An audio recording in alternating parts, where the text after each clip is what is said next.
وإذ قال الله يا عيسى ابن مريم أأنت قلت للناس اتخذوني وأمي إلهين من دون الله قال سبحانك ما يكون لي أن أقول ما ليس لي بحق إن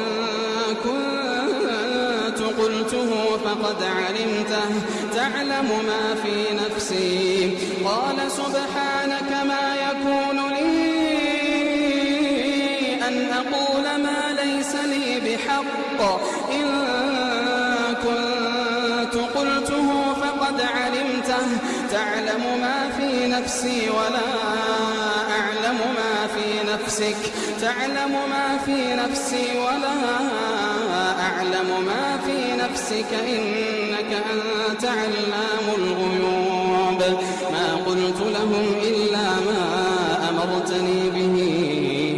أن اعبدوا الله ربي وربكم وكنت عليهم شهيدا ما دمت فيهم فلما توفيتني كنت أنت الرقيب عليهم وأنت على كل شيء